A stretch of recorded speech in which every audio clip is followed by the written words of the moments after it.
Did you just do that? No, it's off or on? I thought he Okay. Oh. Ready? We're ready. Morristown Town Council, come to order, pledge. Pledge allegiance to the flag of the United States of America, to the republic for which it stands, one nation, under God, indivisible, with liberty and justice for all.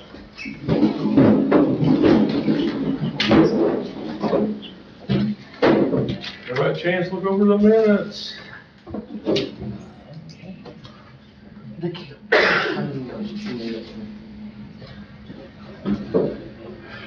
Move to approve as written.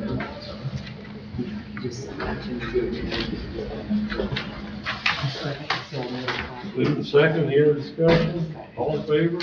Aye. You want this one, Morgan, or you want your own? Just go ahead and sign the one you got. I'll steal it from you. Do I have a chance to look over the findings?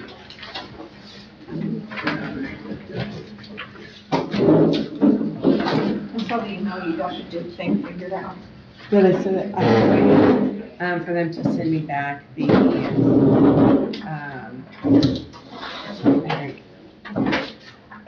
contract. So that way because I couldn't find it in the office, but we emailed again to see if we could get them to send what they had, just to verify. But I'm assuming it's something that we had agreed to when we did the work. So yes, got that figured out. You know what that means? But you didn't have any email? The polls, I was telling them. I said, I know you don't check your email, so. Right, I talked to you. Yes. And I don't quite understand all that yet. We paid for those lights and things up front. I didn't know our Before we did polls were included. Yes, that was expensive, so I'm waiting to get that back, so. And I'll update again. Okay. Move to approve claims. Move to claims.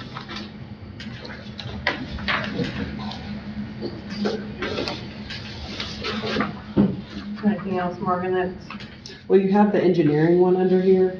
It's, 30,000. I haven't paid that yet. I just got it this weekend in there. Or online, you know, that too. Then I'll go with motion second. Just a second, any other discussion on this? All in favor? Aye. Okay, we got, we need to pass this a book tonight. We worked on for, seems like a year. We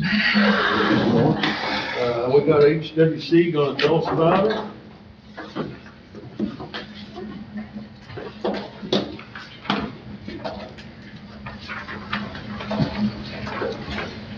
And Ralph and Tammy really are the two that haven't been on the board with us, so they'll might have a lot of questions.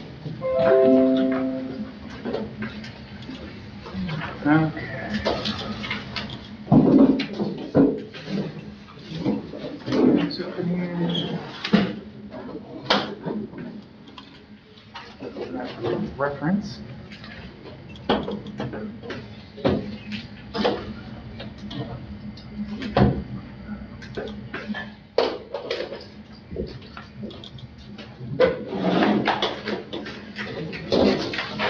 While that opens up, I'll do introductions. I'm Brian Stump with Civic Blueprint. With me tonight is Rachel Christensen with HWC Engineering and Lainey Stump with Civic Blueprint. We've had the joy of working with the community on updating the Unified Development Ordinance, or UDO, for the town. And this opens up. So the UDO, it takes the zoning ordinance and subdivision control ordinance and combines them together. Dramatic pause here.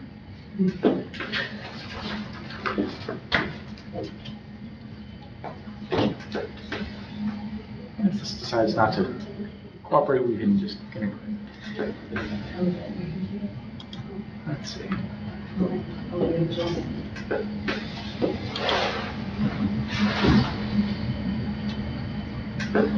It says it's trying to go. Watch that.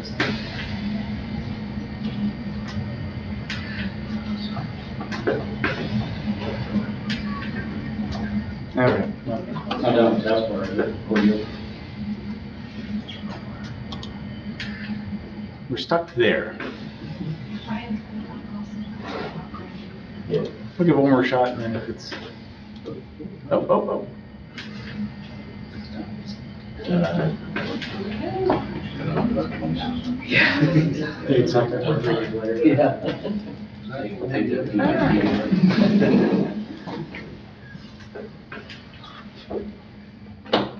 Well, let's see. Oh, the blue screen, that's never a good sign. You want to look directly into it? Do you have an HDMI there? Yeah, I do. Oh, no, there it goes. It's Wednesday, it's stretching, it's taking its time. Getting over the hump. Exactly. Now we'll take. Exactly. Okay, so, update. So why are we updating the code? Because your current zoning ordinance and your current subdivision control ordinance are outdated. Frankly, there are parts of it that would not be up to current legal standards, such as signage, things of that nature. And that we want to make sure that it's not, the current ordinance isn't acting as a barrier to desired growth and development in the community. We also want to make sure that it's easy to use and administer. So as I was saying, the Unified Development Ordinance takes two separate ordinances that the town has, the zoning ordinance and the subdivision control ordinance, and puts them together in one book that makes it just easier to use. And along with this, we're updating the zoning map for the community. And it's important to put these together. Just, it makes, the goal of the ordinances is to be easy to use, easy to find things. The document is word searchable. We've got hyperlinks both in the document and to the documents that it links to, the references. Because we want it to be easy to use and easy to understand. We put it in plain English, so you'll be challenged to find the shall or legalese or planning jargon, try and remove all that. As much as we like Brian, we shouldn't have to need Brian just to read the ordinance to understand what's in it. And Not so, a fan of legalese in writing, period, so. Clarity is a wonderful thing. So what the UDO does is that we regulate to the norm, not to the exception. So this is going to, we identify different uses and so forth, and for those things that we don't have specifics on, or where you may not, someone's going to come to you with some strange thing you've heard, there's a process to address that and how you would make those interpretations of what to do. As I mentioned, it's easy to navigate, and then we want it to be, we're using tables and graphics to really try and make it easy to use the document itself, so that the information you're looking for, such as setbacks and development standards, are in tables rather than text on many different pages. What it won't do, this is not a planning document. It's not a policy document saying, oh, it should go in this, the town should go in this direction. It's really more for your comprehensive plan, parks plan, things of that nature. It's not going to accommodate every situation, as I'm sure Brian has experienced in his career and I've dealt with. You get some off-the-wall requests that don't fit, but again, we do have processes in the UDO that helps set the direction for how you handle those situations. It doesn't prevent all nonconformities, so in updating the zoning map, we did our best to make sure that things that we like and want to continue, that they're in the proper zoning district and continue without being a legal nonconforming use. Other elements are going to be legal nonconforming uses in certain spots. We took care in looking at what those standards are, so our goal is to have fewer variances in the future because of the way the ordinance has updated the development standards. And then the UDO, of course, cannot regulate things that the town doesn't have the authority to regulate. So this is a table that shows your existing zoning district and how it's, where those sort of correlate into the new UDO on the right. So we've added in a couple different agricultural districts to deal with agriculture, and then heavy agriculture, which may be your more intense uses. We've also added in a variety of residential districts, which become more intense as you go through from R1 to R5. The purpose is, do you have any of these districts now in the town? The answer is no, but in working with the group, we identified that we would rather have those standards in place. So should you get a request that may be of that intensity, you already have standards set, rather than having that request come to you and like, oh, we have no standards for this, how do we handle that situation? Likewise, the business districts really focus on neighborhood, general business, and highway business. We've identified a light industrial, heavy industrial. The main difference there is whether the activity occurs inside or outside the building. We have an institutional district and downtown district, so that's sort of your core. And then we also have a planned unit development district. So that would be for those items that you get either a large community or something that just doesn't really fit into any of the zoning districts. That may be the proper path to use. It's a tool that we like to have available. Our goal is that everything will actually follow the base zoning, and the PUD is really for those special projects. We do have a couple overlays in the ordinance now. The highway corridor overlay affects your main highway through town and sets up standards. While there are different zoning districts, the corridor helps set standards for uniformity and appearance, for signage and things of that nature. We've got a floodplain overlay. Currently, the floodplain is a base zoning district, so if there's a portion of a parcel that's floodplain, the whole parcel is zoned floodplain. What this does is the overlay lays on top of whatever that base zoning district is, and that overlay for the floodplain is only where the Zone A on the flood maps is. So it's better aligns with the FEMA requirements. And then we have a groundwater protection, just to want to protect the groundwater in the community. From the residential districts, one of the changes we've made is we've shifted from currently you regulate by minimum lot size. So depending on what residential district you are, the lot has to be so big. We've shifted that over to using a density measure. So depending on the zoning district, that sets the density in that district, and then there's some flexibility on how you arrange those homes on the property. So an example of this, we've got a 10-acre site with woods on it. When you use a minimum lot size, you sort of artificially force the layout of the community. In this case, you end up losing a lot of the trees, and you have a lot of large lots. What we're doing in the ordinance is we're allowing, by using a density measure, same number of homes on that property, but they can be on smaller lots. You get to have the opportunity to save the trees and so forth. Doesn't mean you have to do it that way, but it gives you the flexibility on where those homes get placed on the lot. And that can end up helping you with infrastructure, being able to make smart decisions on where the infrastructure is, and being able to save the elements like trees and so forth that help provide character to the community. We also have standards for infill development and compatibility that affect sort of the downtown area, as well as we define sites where you've got existing buildings around. So when a new construction happens, that we're able to, town has some say on what is appropriate for that site, so that we've all seen the situation where it looks like the building fell out of the sky and doesn't match anything around it. You're like, how did that happen? So this gives the town the ability to make sure that we have a cohesive neighborhood. One of the other things we've also put in the ordinance are property maintenance standards. Often, this is usually a separate ordinance that addresses maintenance needs, things of that nature. We've incorporated some property maintenance standards into the ordinance. We're seeing this as a trend in the communities that we're working in, and it just, while much of the UDO is focused on future development, the property maintenance standards really affect sort of the nuisance elements that your residents are concerned about, and gives the town some teeth to address those. And hand in hand with that are improved enforcement options. Your current ordinance really comes down to you can sue somebody for a violation, which is time consuming and very expensive. Several years ago, the state changed state law, allowed a variety of different tools for enforcement, so we've incorporated those into the UDO. The key for those, and having used this when I've been on the public side of it, is just a simple ticketing enforcement measure. And so you give a warning notice, they keep the violation continues to happen, they get issued a ticket. It can be, we identify the fines, it's like $100 or $200.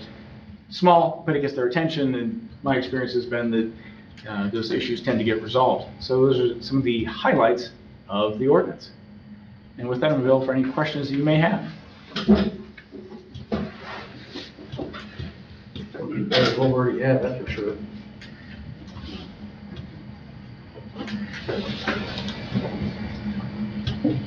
There's a lot of things in this we tried to cover last year.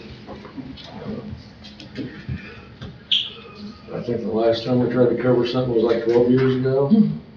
So, Can you just explain, to the board, like, let's say something as big as a windmill or solar or Gecko or something was coming into our town, how it works where you come to, who approves that? Yeah.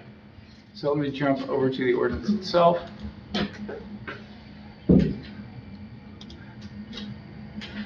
Let's see. Here's our, this one's a little different than mine. Trim the size this time. Yep. No highlighting things. So on the ordinance itself, I was looking for our, there it is right there. So if you click the bookmarks bar, this will be a great way to navigate through the document and to jump to different locations. So when it comes to uses, Chapter 2 are your districts, and that's where your development standards are. Chapter 3 are your permitted uses. So here in the permitted uses, it's a little smaller, there is a permitted use matrix. So on this matrix, it identifies, it identifies the different uses and where they are permitted, what districts they're permitted in, whether it's permitted by right or whether it requires a special exception approval. And so this is where you can see the different things. So I want to say, so your question on wind farms, we're going to be down more in the industrial.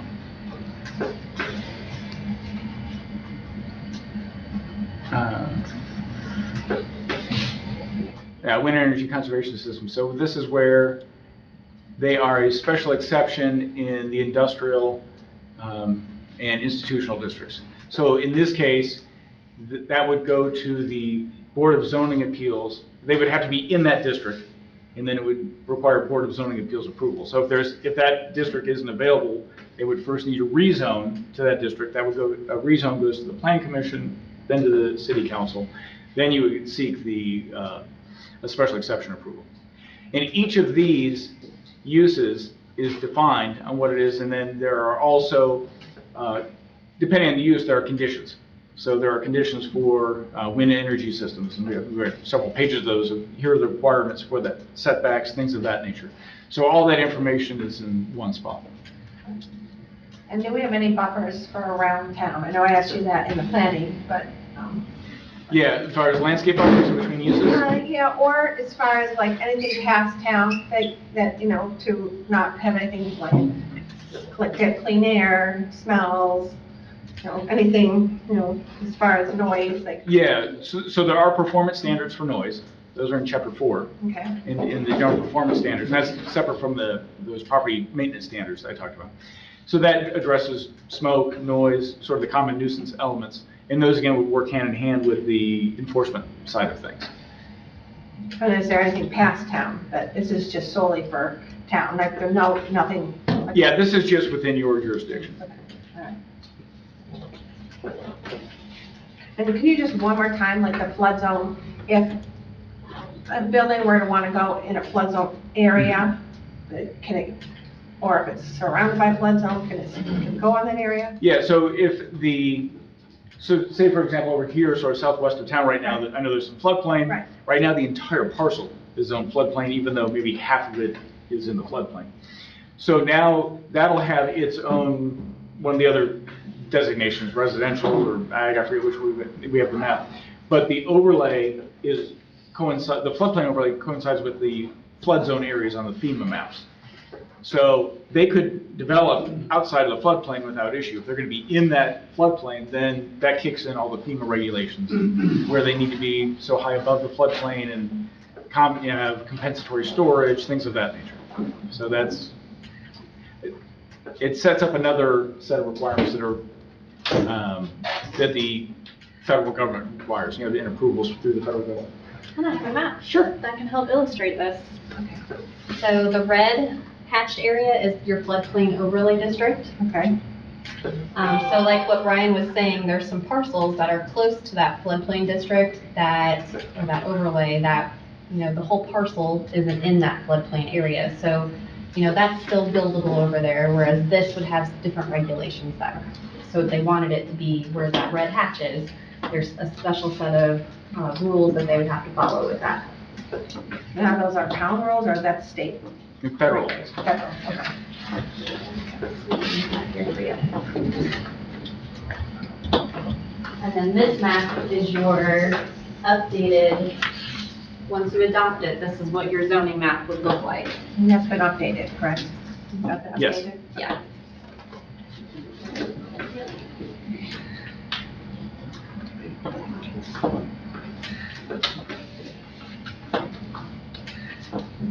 I have no other questions. Tammy, Ralph, you guys, I would have kind of liked had my hands on it to look at it. Does that make sense? I'm still going into a blind, to be honest.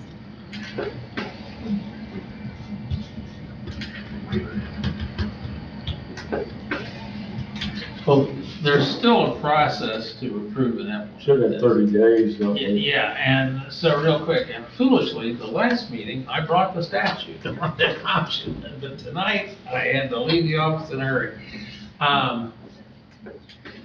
The Plan Commission developed and approved this UDO, but its work is a recommendation to this legislative body because this is an ordinance. And in addition to a run-of-the-mill ordinance, we pass stop sign ordinances, is a statutory process. And I'm going to summarize because I don't have the statute in front of me tonight, but you can approve, disapprove, you can actually suggest amendments. That triggers an additional review period. So what I, subject to Brian's thoughts, you're on the cusp of approval, but you're not there yet because there are other steps we have to undertake. Again, I don't want to misspeak without the statutory language in front of me, but you might consider posting this, since it's in a form that can't be manipulated by anyone else, preparatory to the approval process. Your Yeah. thoughts, Brian? Yeah, and just the thing I'd add to that is that it's a 90-day period from when the Right. Plan Commission Yeah. makes its recommendation. So this is coming to you from the Plan Commission. Plan Commission provided a unanimous favorable recommendation for the ordinance. So in that 90-day period, that's where you take action. Yeah, and you're 30 days in now, Yeah. approximately. So there's 60 days. I mean, even just at the next meeting, potentially, we could, I said, I just would like to look at I it before, understand. before I put a vote for it. That's my biggest thing. I'd like to see it. That's my Yeah. biggest, that's kind of my biggest thing, is I just like to see it before I vote on it. I mean, It's not online. No. Okay. You guys want to do I it? guess I don't know what to ask, because I don't, You want to see a copy of it? yeah. I just would Let's see a copy of it, Well, everybody look over and it. even the statute, again, it requires that a copy be available at 2 public locations within the community. In fact, there was discussion about that, one at the town hall, maybe the post office would host a copy or something like that. Or here, that's just like plug across the parking lot. You can pass it. If you change your mind, Could you look through it? it's, you don't, Well, No. yeah, I mean. You got 90 days to pass it, As so an we're 30 days in. Once we approve it, that's it. yeah, but you've got this period of time where Right. these guys are just wanting to move forward with some other things, I think is what it is. And this is a document that, if there is something in the document that isn't working in real life, once maybe you don't like the way it's happening in the real world, you can always do an amendment to this document. But from my perspective, and I'm not a policymaker for these bodies, this is an enormous improvement over what you have. Oh, I believe that. And it's a nice fit for this community, at least again, from a lawyer who does a lot of planning and zoning work. It's, you know, not too hot, not too cold, it's just right. It's not unduly complicated, but it's comprehensive for this community. I would just hate for somebody to ask me a question and I go, I don't know, I never looked at it. You know, what you voted for, well, I never looked at it, you know, so. I think we've had public was invited. Yeah, that's Oh, what's yeah, the whole And through the whole process. It's always the case is that there were 4 public meetings on this, and attendance space was not a problem. The notices were given, but I can assure you that regardless of how carefully you read it and whatever you think, once it is passed, there will be those who say, how did all of this happen? Absolutely. Yeah, that's gonna happen regardless. So we take a vote up on it.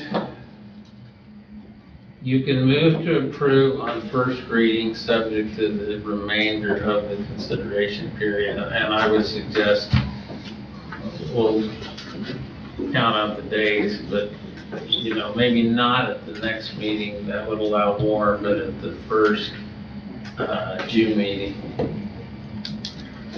Brian, Let me see what that. you're looking at your, I mean, I'll look up the date. well, let's do that. I can't remember.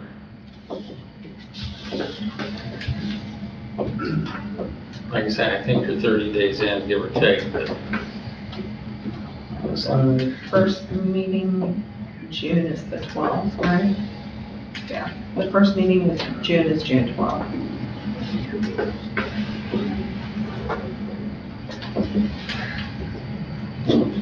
It was April 3rd, is what I'm saying. Does that sound right to you? April 3rd. Yeah. Okay, about 30 days in? There you go. Mm-hmm.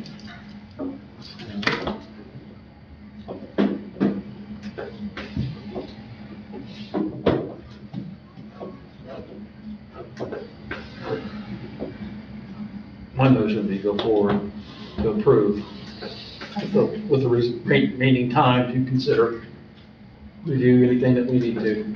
If you want. Second that. Motion second, any other discussion on this? All in favor? Aye.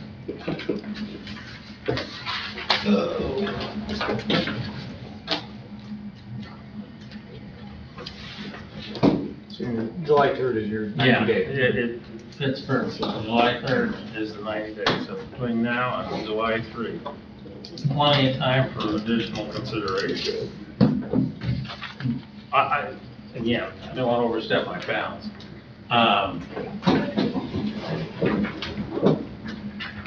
How do I say this? I would not encourage a great deal of discussion on revision. I mean, this is a comprehensive UDO, it's been thoroughly discussed. Public should be made aware of its provisions, but, you know, everybody had their opportunity to have comment. Now's not the time to start rewriting. Right. Thank you. Next thing, Brian. We have once, Different time. never mind. Sorry. Talking to Put it another down to Brian. me yet, sorry. I'm cheating. We've been talking about improvements community, there's a lot of things community could try to envelop into grants. And we have to start with probably an income study, some things like that. Real quick, hand this out. For those who don't know, I'm Brian Sheehan. I've been with HWC for about a year and a couple months. Prior to that, I spent the last 7 years doing special projects, community development for the city of Rushville. So after one of the meetings, I chatted with Kristi and Dave and asked if they had time to get together and just discuss some things. They had some questions, once we talked about my pastoral. I had to admit, I still don't like saying Kristi's last name because I heard it too many times when my son played basketball. Heard it over and over. But we got through that and just started discussing some of the ways that we did things. And I think the bigger things in smaller communities, is having the capacity, or even knowing like where's the first place to go in chasing dollars. So what I have tonight is I've gathered a couple people that can help give you a little bit more information on what you may want to do. In that initial meeting, we talked about things like a comprehensive plan, a community center, things that Okra helps fund. So the first person I'm going to bring up is a gentleman. There are certainly some other grant writers that are out there. This one, I think, does a really good job at helping add that capacity spot, especially for smaller communities, and really walking you through the process of what you need to do to line yourself up. Actually, the two people I'm going to have talk will kind of share that same thing. These are the things you need to do to get you through the gate, to get you to possible projects. So at this point, I'm gonna hand off to Mike Kleinpeter. I first heard of Mike Kleinpeter in Glenwood, Indiana, a small community just on the other side of Rushville, and was kind of amazed at the amount of projects they had going, and I started digging in, and we actually didn't meet each other for like 4 or 5 years. But I'm gonna have him kind of walk you through like what steps would you need to do to get yourself set up for dollars. Thanks, Brian. Got a quick presentation to just tell you a little bit about me and then kind of what grants are available.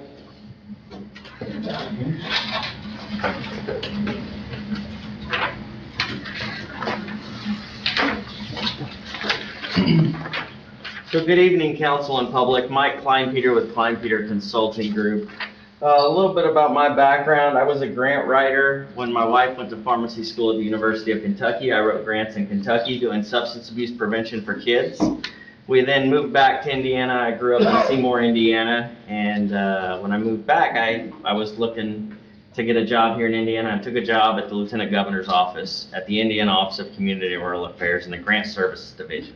So my job when I moved back to Indiana was to check grants that were funded around the state and make sure they were all done correctly. Well, in my past life, I was a grant writer, so I stayed there for about a year, learned the process, and then I left and started up a firm of grant writers. So I worked there in 2015 and then left.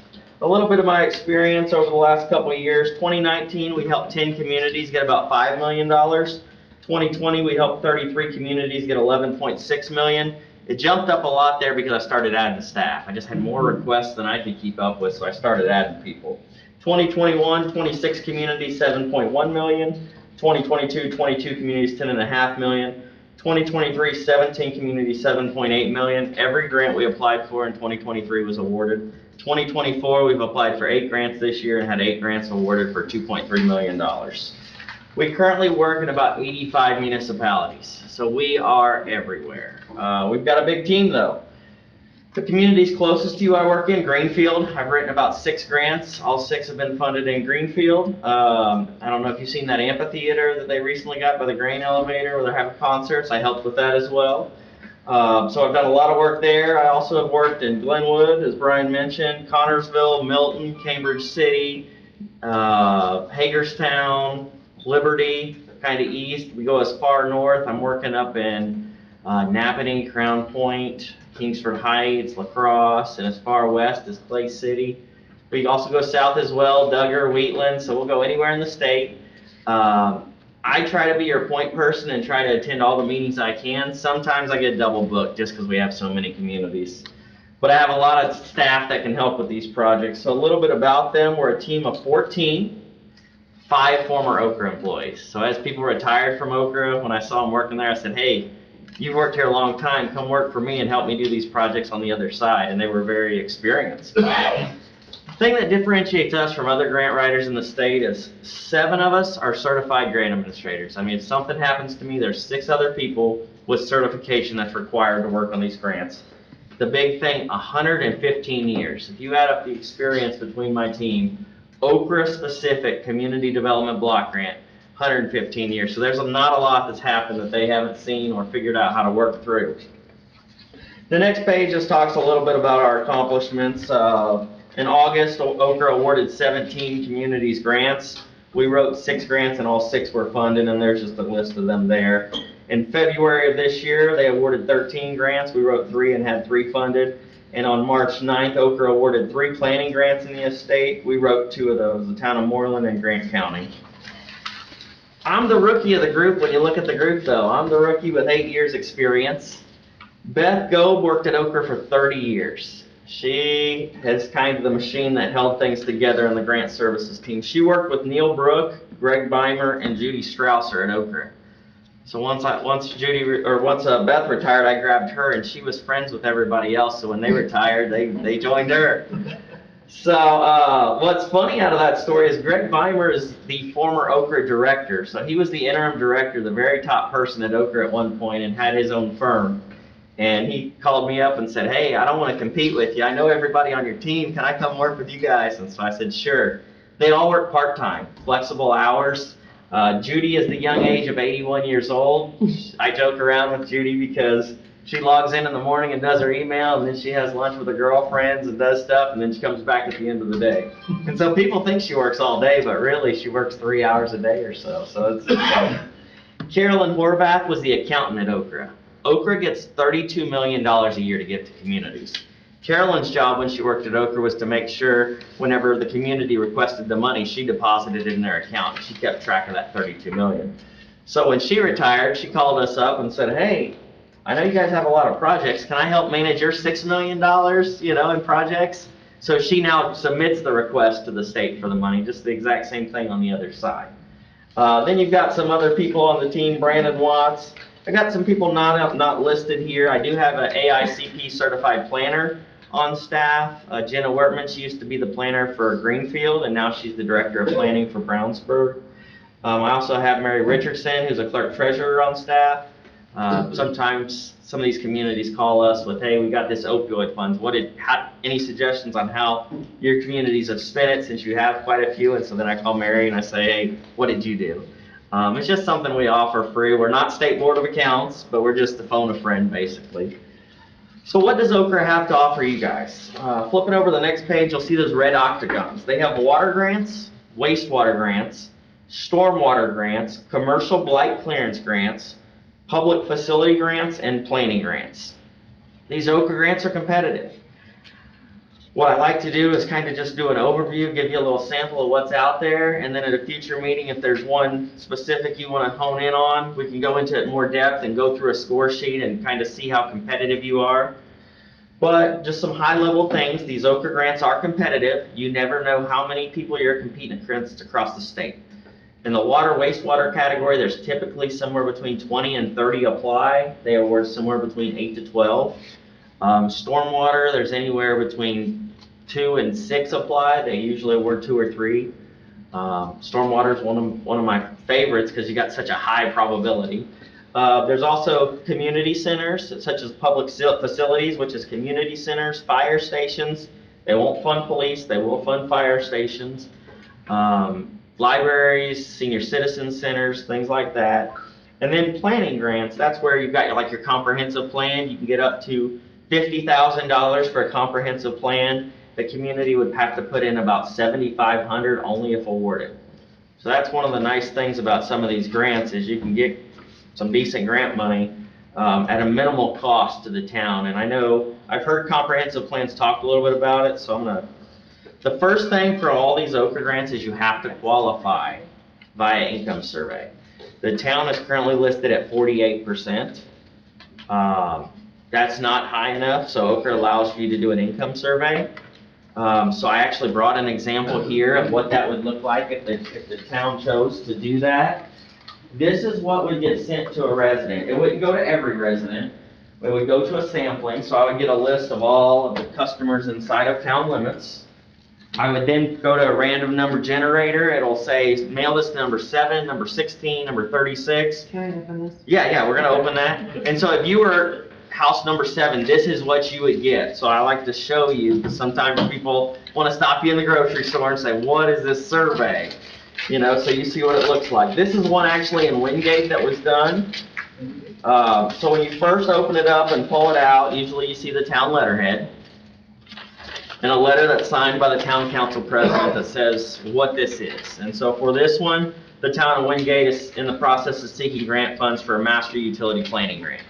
So they were trying to do a water, sewer, and stormwater study, but ours could say comprehensive planning grant. It says, in an effort to proceed with this project in the most cost-efficient manner, the council hopes to apply for grant funds from the Indiana Office of Community and Rural Affairs. The enclosed yellow survey is needed to determine eligibility. If they have any questions, call this number. The back side is an instruction sheet on how to fill it out.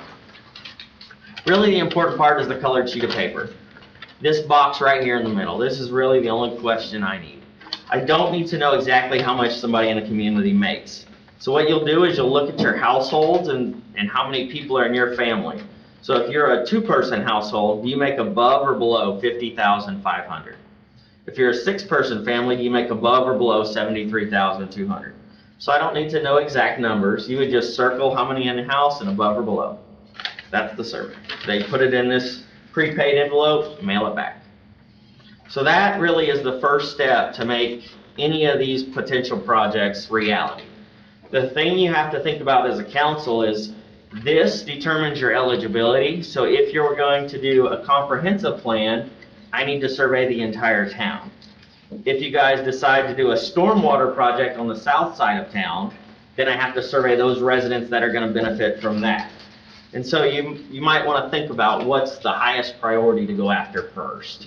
The cost on the survey is $3,000, and that's an all-inclusive number. And what I mean by that is we do mail these out. The biggest complaints I get about these is, one, it's none of our business. I have to do it for Okra.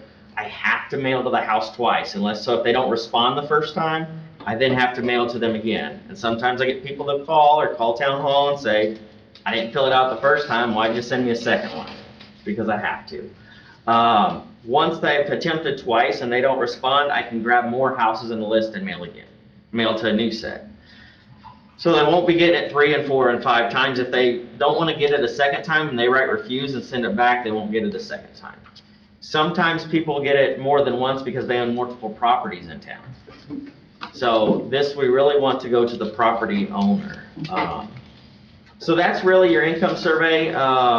Just in full transparency, if you get quotes from other people, you might see some that are a couple $100 cheaper. The difference between us and usually those quotes is at the end of this, if we don't have enough surveys, the surveyor has to go door to door to get the job done. And ours is an all-inclusive price. There's no adder for going door to door. It's just, we're gonna get it done and make it happen. So that's the survey and really the first step to kind of go after some of these grants for Okra. We focus mainly on Okra just because there's such a demand out there, but Okra allows for a community to have up to 2 grants at a time. You gotta apply for one, so let's say we apply for a comprehensive planning grant and get awarded. As soon as we sign contracts with the firm that does the plan, then that opens our next spot. So we can't apply for 2 at the exact same time. You gotta pick one horse first and get it so far, and then you open up that second slot. But you do have multiple spots available to start going after multiple things. So there's a lot more to this. I could talk a long time, but I just wanted to give you kind of an introduction into some of these grants. Mike, probably the first thing to achieve the grants we're looking at, we have to have that comprehensive plan. So Okra doesn't require you to have that for utilities, but it is a tool a lot of communities do use to go after DNR grants, to go after other grants. Community center. So yes, for like a community center, you could just go straight and hire a firm like HWC and have them do a preliminary engineering report, and you could go straight into applying in December. There's 2 construction rounds a year, one in June and one in December.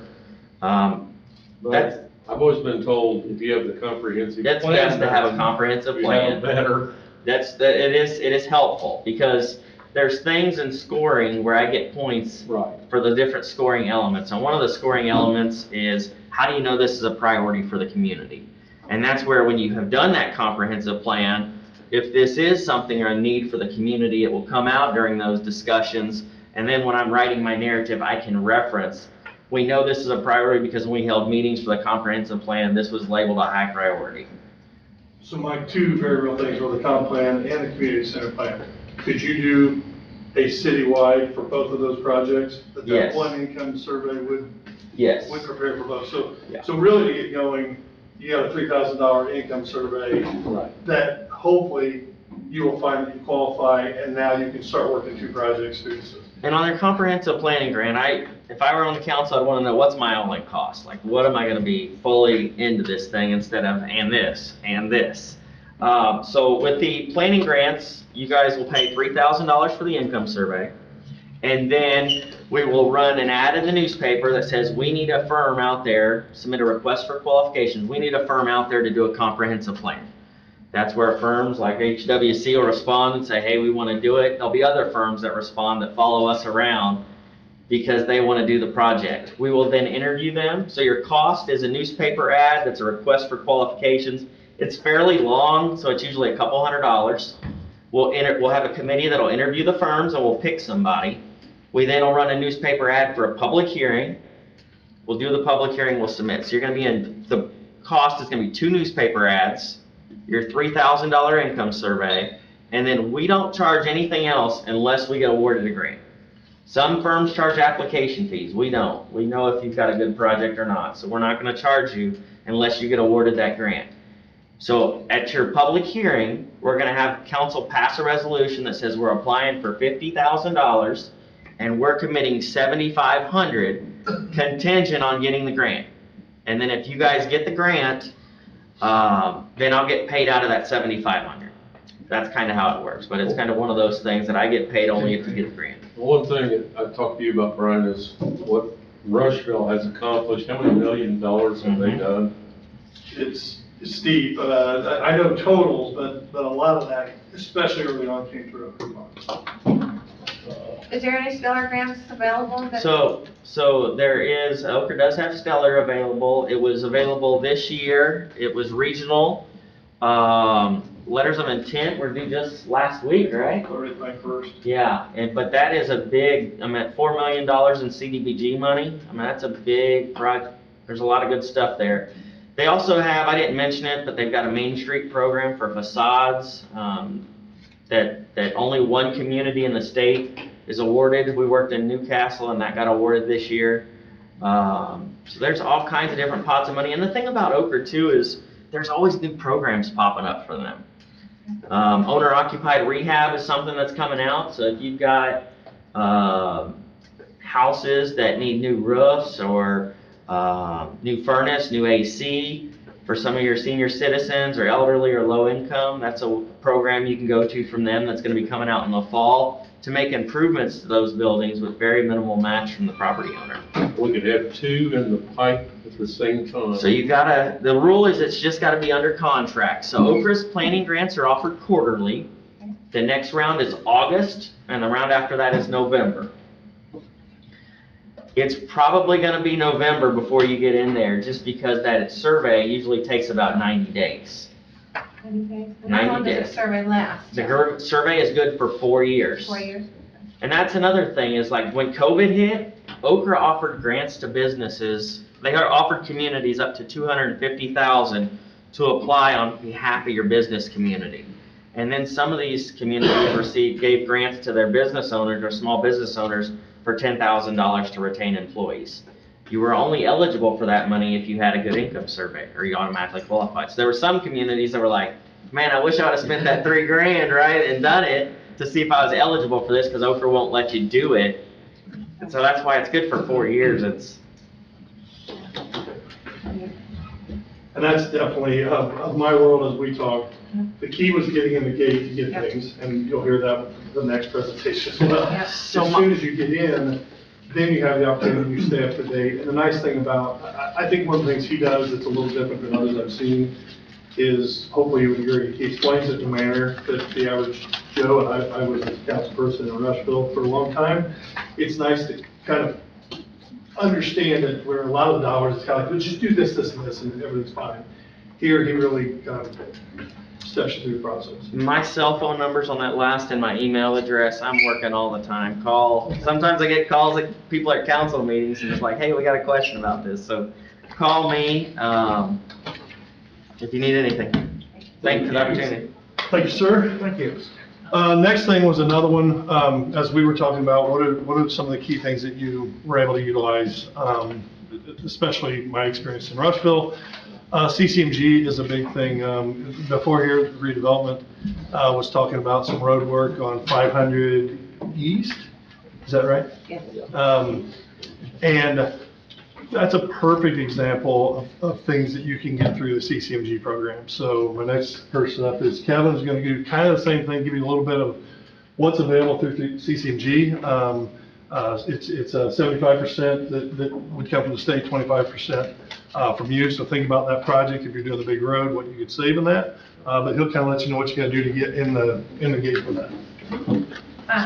There, that's on the card here. Thank you. I just bring that.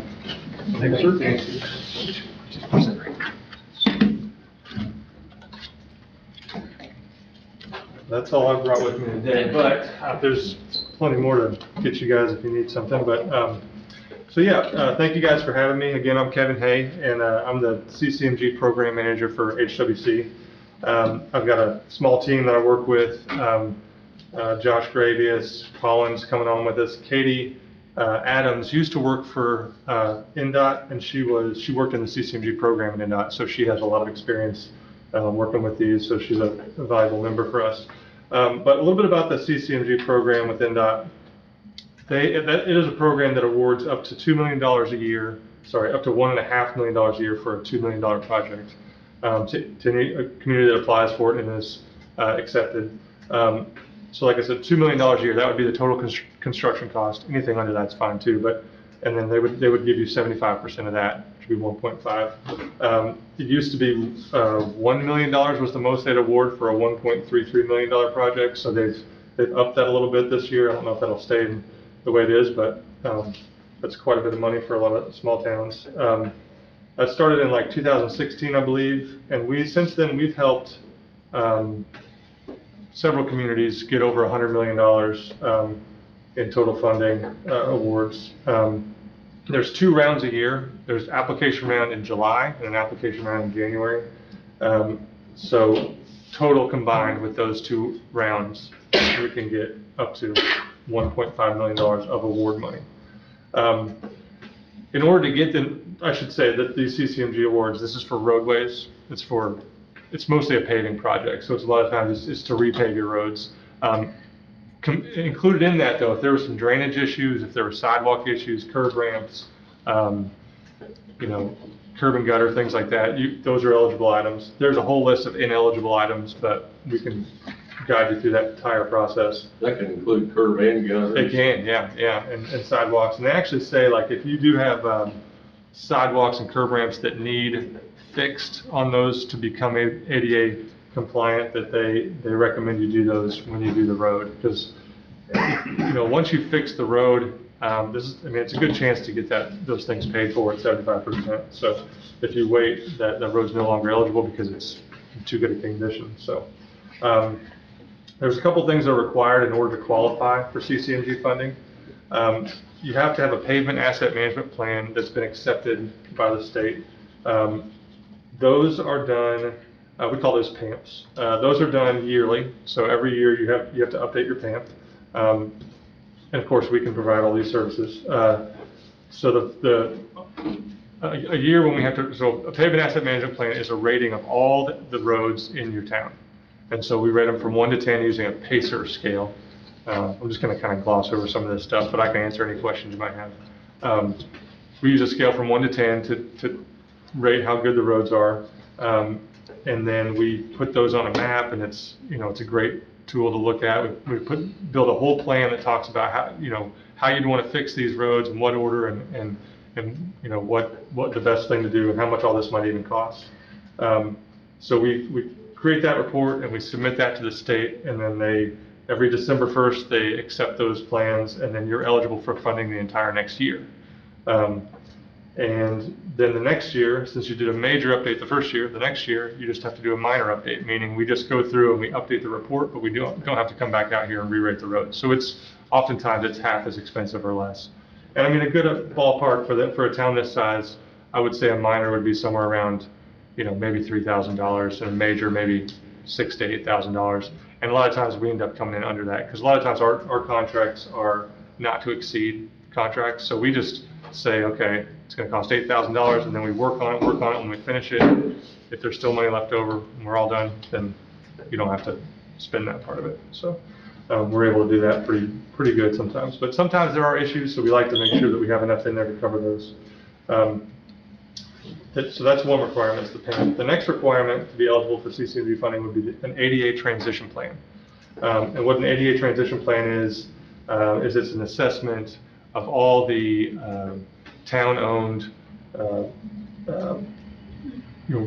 sidewalks and buildings to see if they're ADA compliant.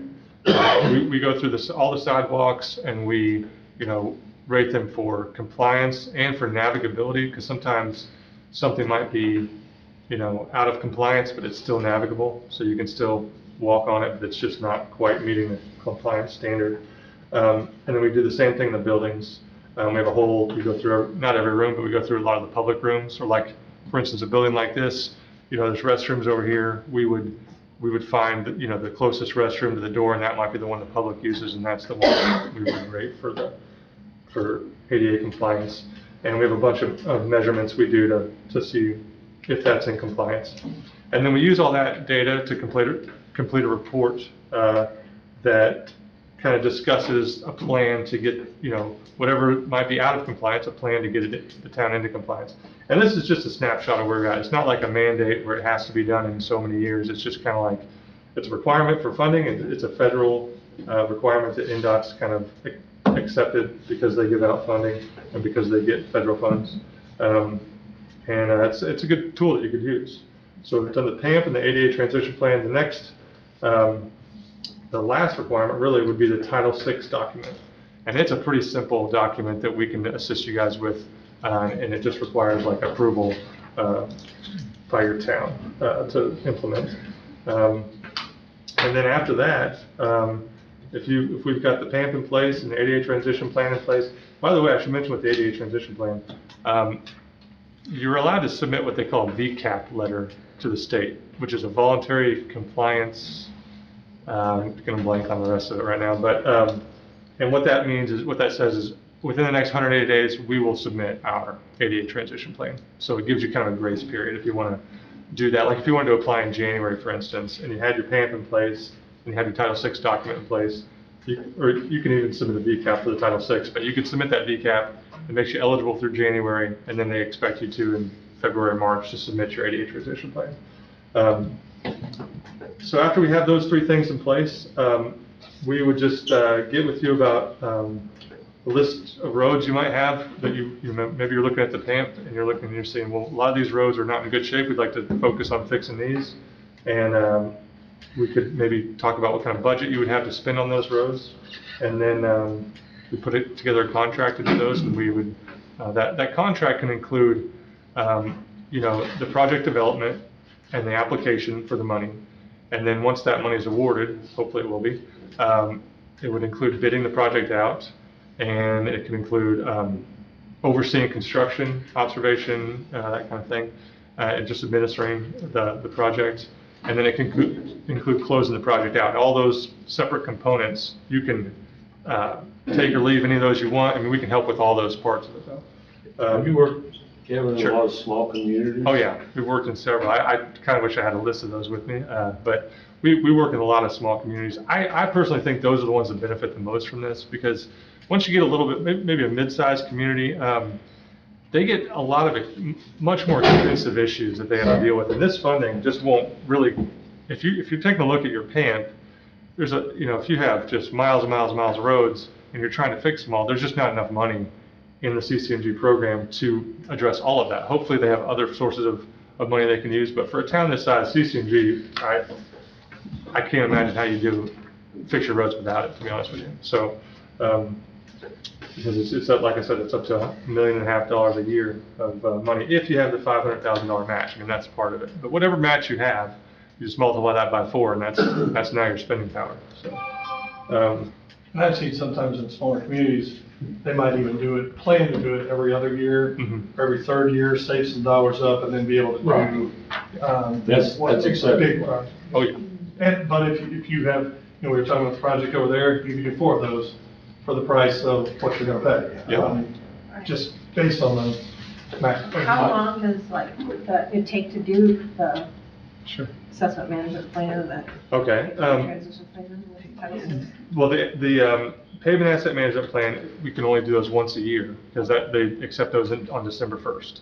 But it wouldn't take us, a matter of weeks So they're to get one of good those. for a year, They're good for a year. so we have to be prepared, like we're ready to go. Yeah, exactly. So you'd have to get, like, if you wanted to apply in 2025, you would need to get your 2024 pavement asset management plan done. One thing this community really needs, I think, is our on-street parking without curbs is chaotic.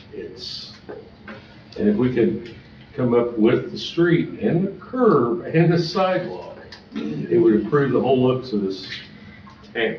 I should have mentioned this. If there is no existing sidewalk, they won't pay for that. That's an ineligible item. So it would just be for fixing sidewalks. But if there is a sidewalk, If there's a There are sidewalk, they'll pay for it. fair amount. I drove through, and for one, We need time. whoever designs like little tiny roads. There's a lot of small roads. There's a lot where there was a sidewalk. Right. And then there's a lot where, because the roads are so small, people have now put gravel or. Yes. So I think if I was on theirs, my first question would be, are those gravel areas, can they be part of the road? Or because they're so many of the. really chaotic. A lot of them are covered up, even with grass, and there's a sidewalk in there. So there might be a whole plan to just figure out how that would work, but I'd say half of the places I went had sidewalk, half either didn't, or I couldn't tell that they but that would really change this community.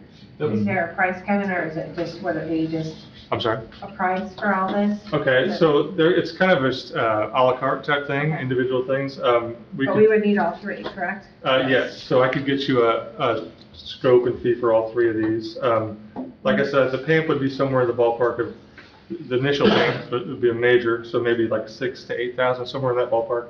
The ADA transition plan, I'd need to check with Katie on that. She's been doing a lot of those and developing our fee for those. I just need to know how many hours she thinks some of those would take. But it may be a little bit more than the payment perhaps. And then the Title VI is included with the ADA, so. So if we started this, we'd be ready to start, put something in the chute by January, Yeah.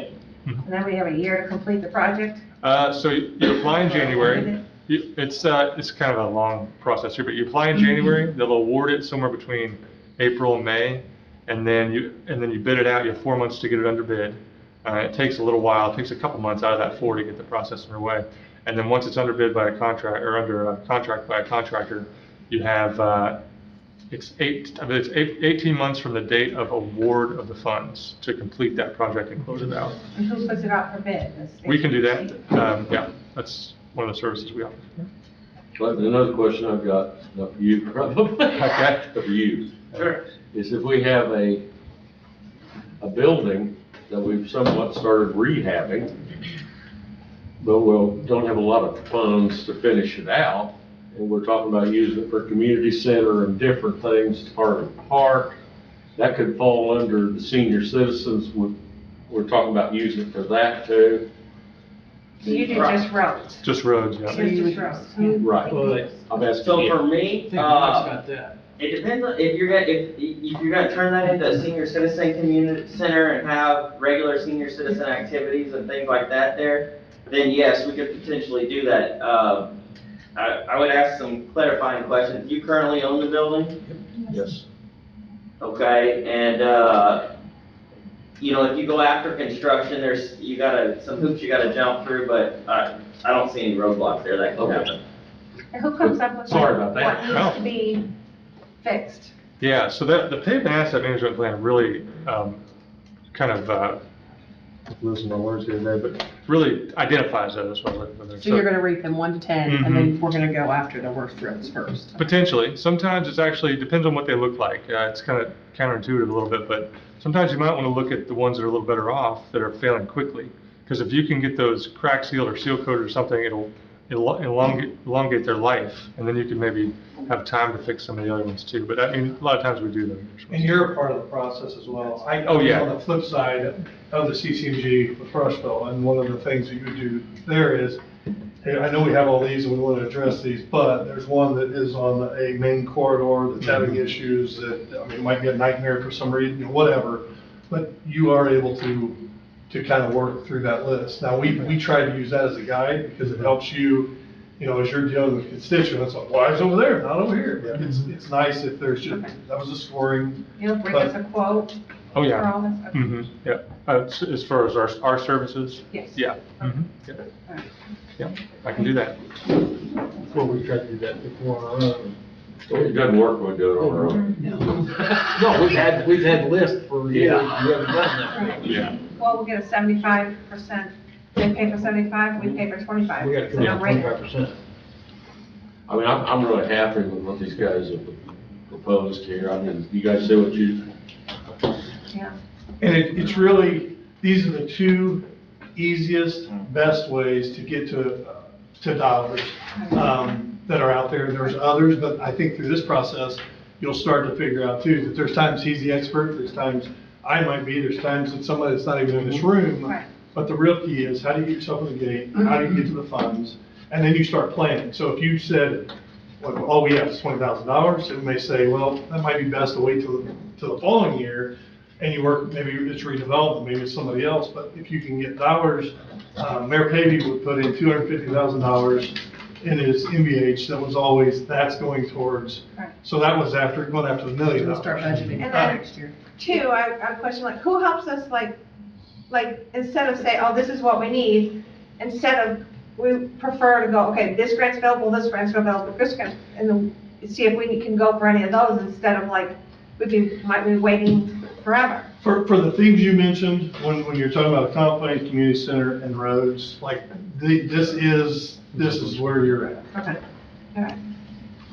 I would say in the 80-some communities we work in, 75, 80 of them go after community crossing. It's, I don't want to oversell it, but it's one of the easiest grants to get. And if you don't get it first time, you typically get it second. Is that accurate? Yeah, I've been, we've got a pretty good record. We're in the upper 90%. And we always like to say, it's one of the few times where government came and said, hey, we're here to help, and it is exactly that. There's, Yeah, I mean, I make a living doing Okra, not CCMG, but if I were on council, I think that one of the best, you could do them both at the same time. But that's the best bang for your buck, because I've got some small communities that they're gonna spend $50,000 repairing roads this year, so why not do $200,000 worth? Right, You know, right. we're talking about the 2 grants in the pipeline. That would be a separate issue. that Yeah, has, totally yeah. separate. So in my wheelhouse, I can have 2 grants. Okay. And the thing is, probably what we need as a group, is we start these 2 and look through them, and with you or what have you, we need someone keeps us moving forward. Right. So we don't just get bogged down. and the nice thing is, for both of these, there really is a, Would be a schedule for the project, so if you guys say, hey, we wanna come in November for a comp plan, I'll lay out a schedule for you of what the steps need to happen, and I'll ultimately drive us to completion. I'll be the one setting our public hearing, I'll take care of advertising, I'll be the one here to do it, and I will need some help from you guys on these grants. A lot of times you need to provide some inputs, but ultimately, on CCMG, you guys We're the same way. drive it. Right. It's just really the council saying, we're going after this and let's go.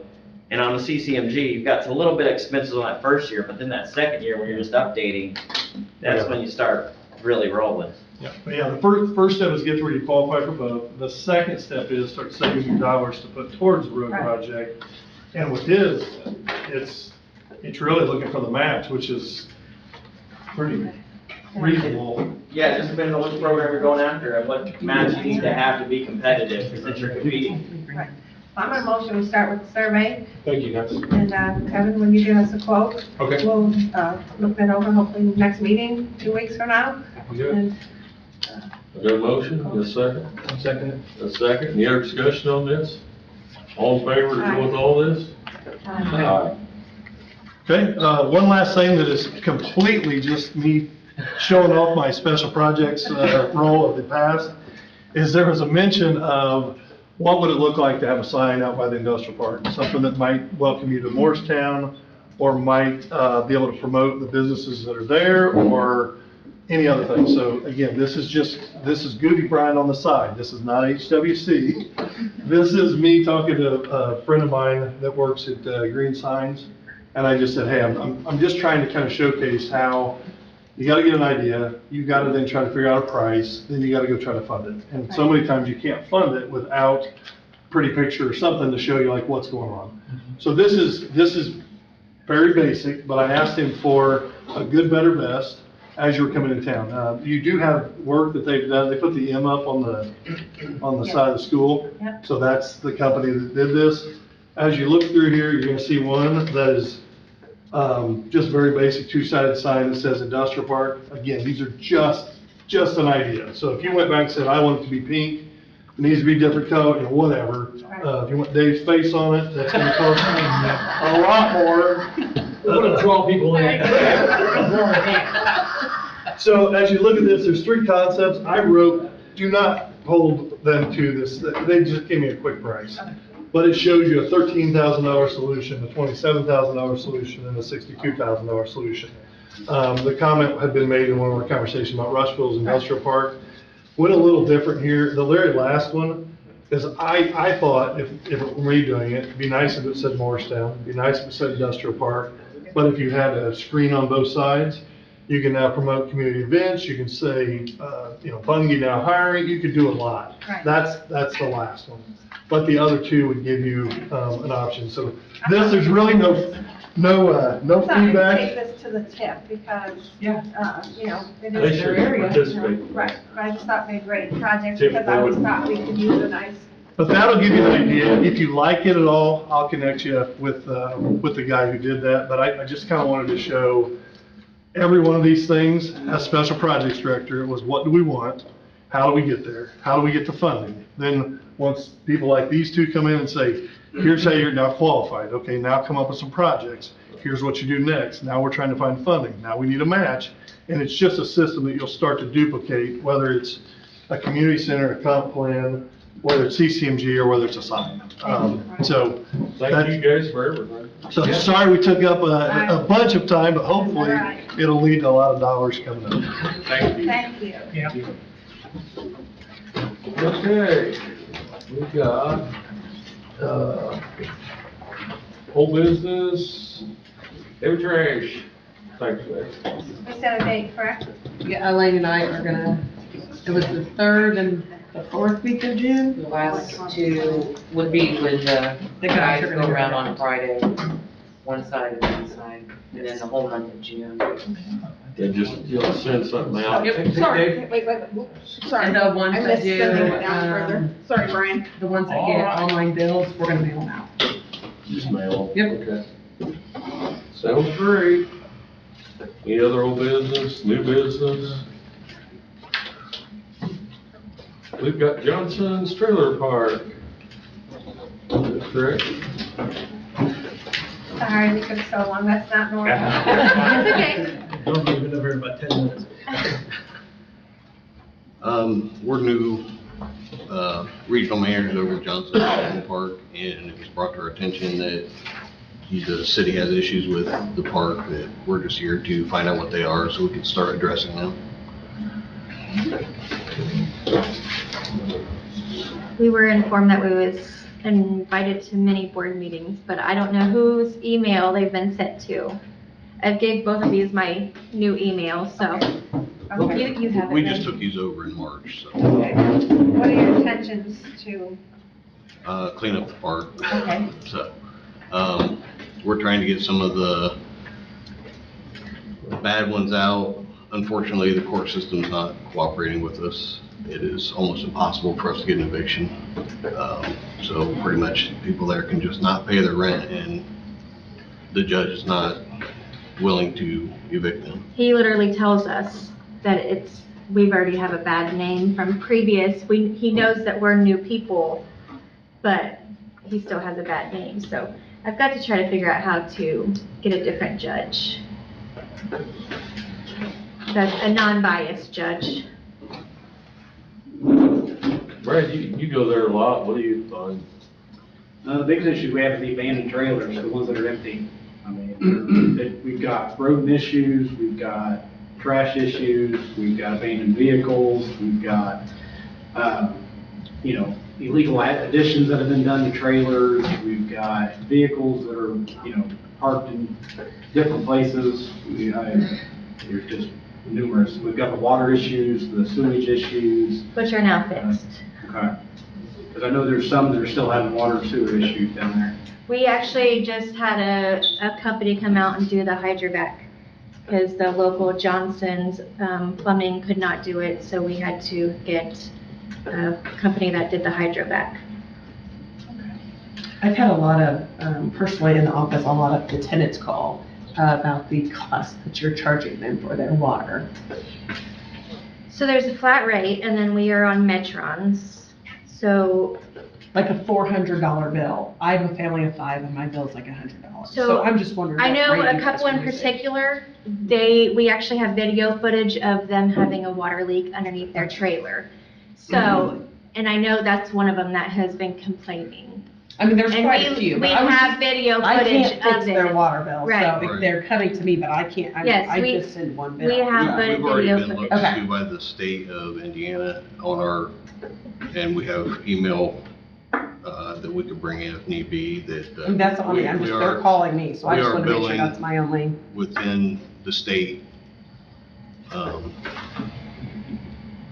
So, So we have 1 meter, right? Is that correct? I bill 1 meter. What comes through, I send out 1 So bill. are the people, are they just averaged out or do they have they're meters? sub-metered. So you and read then their individual They're meter. Metrons, they're read through satellite. Okay. And if we don't, anything past the main shut-off above, if they have a leak, it's on their responsibility to Right. fix. Or if they have a running toilet, faucet, it's their responsibility to fix. We That's the only same own for us. we rent the ground, we don't own the trailers. And as far as the abandoned trailers and stuff, we are looking for contractors to refurb them. I know the officer said last time that they weren't salvageable, but we went in them and we refurbed a lot worse. The floors are very solid, there's no holes in the walls, all the windows are intact. It does need new skirting around them because of the animals. But other than that, the inside is structure. There's a, The drives. the drive? The potholes, yes. Yeah, we are getting estimates on getting the potholes filled and taken care of. Getting the whole asphalt road fixed is, more than we can afford right at the moment. So we're looking to just get them patched temporarily, What do you plan on doing about the rodents? This is the first that's been, I would like a list of everything, if we could get that sent to us, we can address each one individually. So are we fixing the asphalt or are we just filling it up with something? Temporarily, we're gonna fill it up. The concern is obviously, safety to get an ambulance or police through there, Right. so that's been an issue in the past, so we just need to make sure that to your residents that live there, that we can get that safely. Right.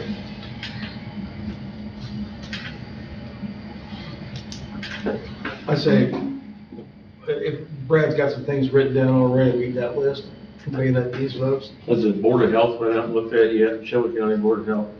The state has, I've already been in contact with Kim Rowe, the state inspector. But we have Board of Health in Shelby County too, maybe they should. I have not gotten any paperwork from them. Can you call them, look it over? Yeah, we contacted them. But should our inspector also do an independent inspection of the? I don't think so. Because he's just gonna tell the Board of Health to go look at it. And we do have one other issue. The court is allowing this tenant to tear down his trailer piece by piece in the park as it sits. So, I don't want to get rode up in dings for this. When Didn't the- get a permit from the town? We told him he needed a permit. He also told him that day, when I told him he needed a permit, he told me no, he didn't. He was standing right there and he said, yes, you do. But the judge is allowing him to literally rip it down. Right? All right.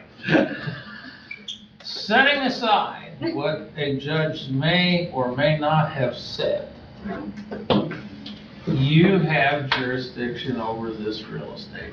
And if a permit is required, then he's in violation, or she is in violation for not having it.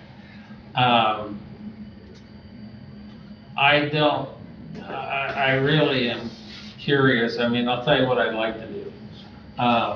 If you can identify the case that you have pending by cause number and name, then I'd like to look at that and just see what's going on.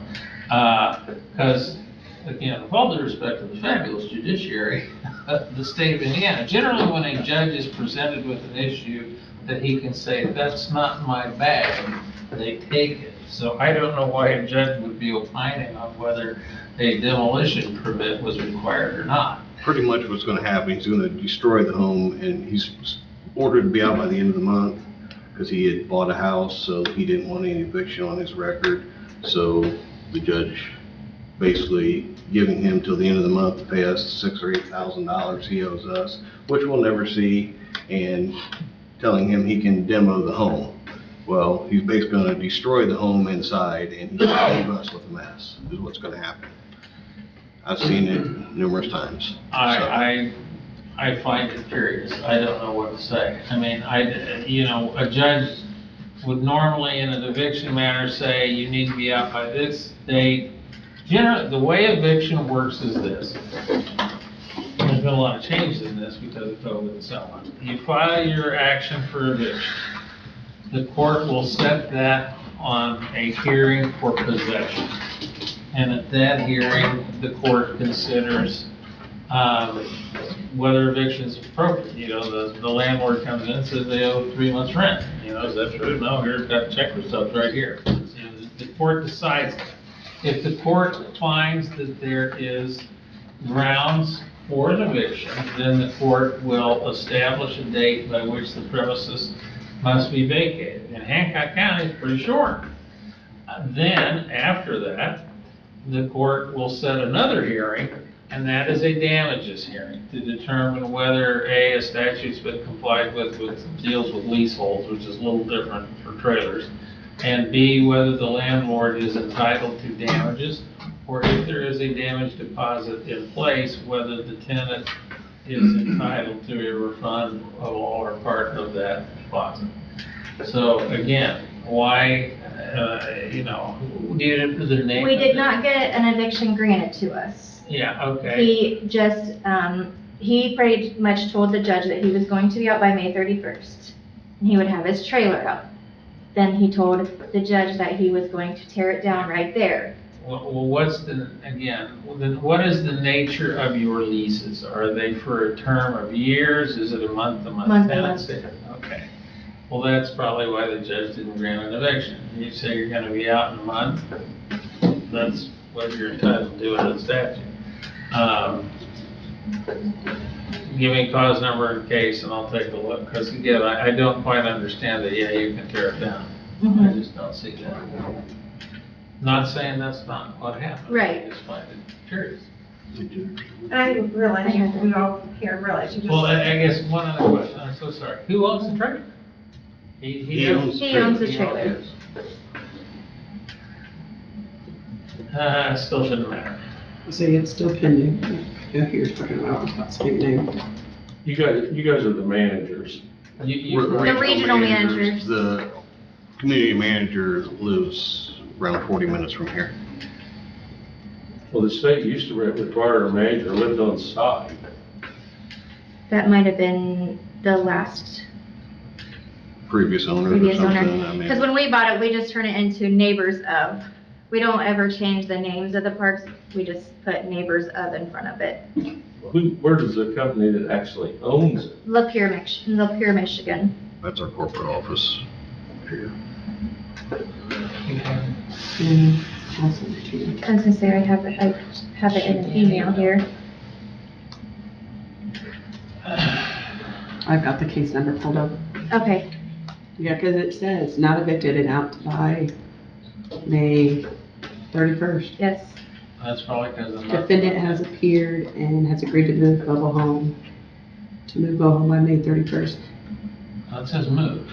It does say move, but however, in the courtroom, Well, what's not on the record doesn't count. What's on the because record, apparently. I actually emailed my lawyer about it when I heard that that's what was gonna happen. When was the hearing? Let me go back. This was on 4/30. That was last updated. Okay, so that's why there's no eviction. It's a month-to-month tenancy. The hearing was held at the end of the month. He says I'm gonna be out by the end of May. That's, So where is he at on this tearing down of this trailer? He We drove hasn't through started before the yet. meeting, and he was sitting on his porch. So- Nothing's even started. If the trailer's sitting there, it's not torn down, or it's half torn down, and he leaves, he's not gonna finish it. No, then it's on us to Exactly. do this, Then it's one more issue, we have with you guys, so. yes. but I had the impression at the outset that he had commenced taking this thing apart, and then that's not the case. No, He he, has not started, that's what. he hasn't started yet, but Stated that he's, he's doing, even stated to the officer that that's what he was going to do, Just says so. he's agreed to move mobile home. He agrees to pay back lot rent and utilities at base rate. Well, you're entirely within your rights that we can notify him by letter that he can't demolish the thing without a permit. I can't see a permit being issued, but, just shoot me all that. I'll get that out. Where do you guys wanna go with this? This is Brian. our See what Brian town finds council. out. I assume. So let's see what Brian finds out. I'm sending Well, I it to think him. I've found out quite a bit already, frankly. Thank you. You're quicker at bringing up my case than yours. I'm a professional. So he probably won't buy a permit. That's probably gonna be out of I question. mean, he's already cut a tree on fire right next to his porch, so. How fast you just plan on getting it cleaned up? I mean, is it gonna be? Well, I mean, that's not up to us to get, are you talking about the rest of the park? Yeah, the rest of the park. Yeah. let's move on. We've Where's that headache? We've already been working on it. I've sent out numerous violations. I was there checking up on the violations. I've already been in contact with, the state health inspector and working with her and,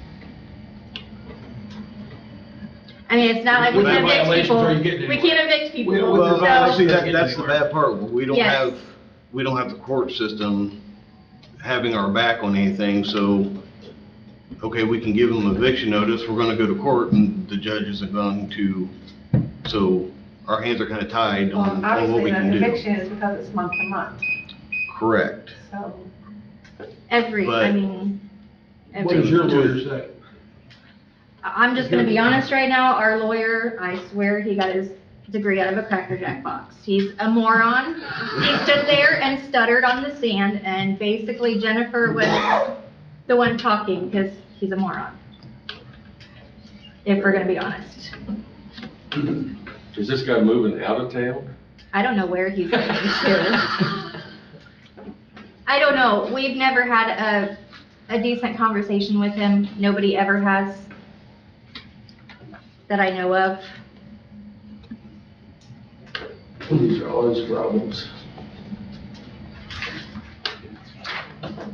I was hoping you was from the other part. Was it just as bad, no worse? Yeah, it gets worse. It gets worse up there. I can see where it's hard to put money into it when nobody's paying their rent, It being such a It small is. park, I mean, we're not really making that much anyhow. Money I out. mean, the We're gonna roads try are to figure out cost something. $30,000 to At come in and least. replace it, We just don't have the financing to do that at this point. But you're only managers, not owners. We are We're the regional regional managers. managers, yes.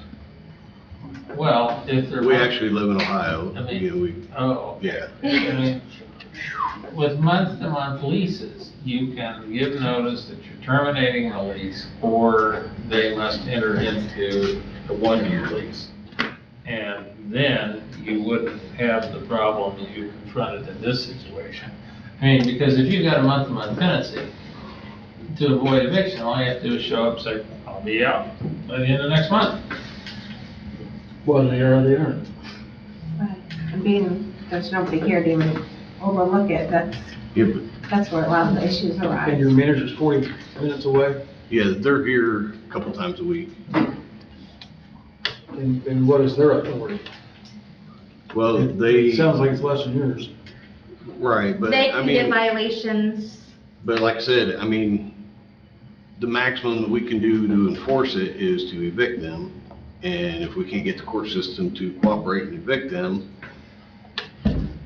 you know, there's nothing we can do. If it's a month, if it's a month to Yeah, it's month. month to month. Yeah, all the But court's what's- ever gonna do with a month-to-month lease is say, you say you're gonna be out by the, again, if the hearing occurs, and we'll make it easy, in May, and they say, okay, you're into the month of May, so you are seized of your monthly tenancy. And if you say, I will be out by the end of June, you're in compliance with the law. Now, the court may say, if you owe $1,000, $1,500, or whatever back rent, I may set a hearing on damages, or the court could even find at that point, you owe this money and we'll enter a judgment. He told us that he owed the money, and if he did not pay, we would have to take him back to court. Okay, so you file for a hearing on damages. Yes. And What can again, that's consistent with what I said. The first hearing is for possession, followed by a damage hearing. Can this become a problem, a nuisance? But that's for eviction for non-payment. We're talking about evicting for the tenant refusing to Well, clean up his yard, mow it, you know, clean up the Depends trash around his on- house, you know, Do you have written leases? on some. Okay, well, Some, you know, have lived there before we bought the park and, you know, we don't have leases on them. but they're month-to-month tenants. Thursday, we will. Your next month is the end of your ride unless you sign a lease that is. So then here's another predicament. I get mass leases done on Thursday, and then people don't want to sign them. I cannot evict them No, because we don't have a lease and they won't sign it. You can get them out. Yeah, they're month-to-month. All you have to do is say, we're done. I'm Can- sorry. can- I don't- It's getting Stop it. the judge to cooperate with Yeah. that is the problem. I mean, we You don't have even none of need these a problems judge in to do any that. other. I mean, you can start by saying, you are a month-to-month tenant, and I have decided to terminate your tenancy. Essentially, it's a tenancy at will. Correct. But if they refuse to If move or they move their don't trailer, move, then the it's, judge would, and Can we refuse any other trailers to come in as they go out? They're done. I can't give you a good answer on that question. See, But we can tell the owners that there'll be no more trailers come in here. I mean, we have so many empty lots. How are we going to? That'd be their problem, not yours. It is our problem. it's our job. Their job, yeah. I mean, But I'm saying, I We mean, have if we would bring stipulations. trailers in, they would be newer vinyl sided shingle roof or brand new trailers. Right. We're not gonna bring in junk that's there. that's what I want to see, because some of that stuff. Yeah, No, we have yeah, stipulations that we would not. don't, any used mobile homes that we buy would be vinyl sided shingle roof and good condition. We're not gonna buy junk to make Yeah. the park look worse or, you know, we're here to clean up the park, not. Maybe the owners need to come in here. I mean, He was just here unfortunately, 2 I weeks can't ago. do anything, like, I have been giving them violations, I want them to pressure wash their house, I want them to paint it. I can't tell them they have to, move it out or anything, they're already in the park. Right, So I'm just making them pressure wash it and paint it. that's not right, is it, Brian? well, I come back to this. If it is a month-to-month tenancy, the landlord can terminate the tenancy. But I'm stating certain principles of law based upon what I've have heard here tonight. There could be other factors of which I'm not aware. My question is, I'm not picking at you guys, but year to year, it's not so much you guys, it's the one on top of the hill. We have looked for ways, we talked to the owners while they were at the beach in Florida on the TV. And the only reason they own the trailer park is to make money. They don't really care about the people or their managers. They're just there for the money. So what I would do to them in a heartbeat is say, you guys have run this like, you've seen the streets, Brad, and the stuff. Once that trailer leaves, never another one going in. I don't think you can do that legally to the state. We've had that discussion before. Yeah, again, that's The why state, in the state trailer I thing, wouldn't shoot from the hip on that. I wouldn't either, because I know it's been said. All of this turns really on the status of that land. How did that trailer park get there to begin with? And we have numerous amounts of lots. We have so many numbers of lots in that park. Yeah, I can see that. I mean, I can't tell how big it is, and I don't know where the systems are, I Oh, can see. So I have like 30, Just down the end of 24, I think. Less than 30 units, yeah. It's not a huge place. 8 of them I is count about vacant. 15 there, maybe. 8 up are empty. I have 8 vacant lots. Oh, 8 vacant lots. Yes. Wow. I have 3 that are empty. Maybe we should talk to Shelbyville. Shelbyville's closed a couple. Shelbyville's the judge that we have to go to. Right, I'm just talking about the city. Well, there are probably a variety of approaches, but I need to get a little more information, that's all I'm saying. So we had a park similar to us in Muncie, Indiana, and I've completely turned it around. I had, the city against us and everything else. The city I had to go to the quarterly board meetings and everything else. They've now released me we show progress and everything else. I bring in pictures, whatever's needed, but. What upsets me is you guys take the grief, the owners take the money, and it goes on and on and on. Because you guys are the ones that gets grief. Right. And you remember the beach? Oh, all right. I remember that. I mean, we were brought in to clean up the park. We're not here to. Well, I'm not mad at you guys. Yeah. It just goes on and on.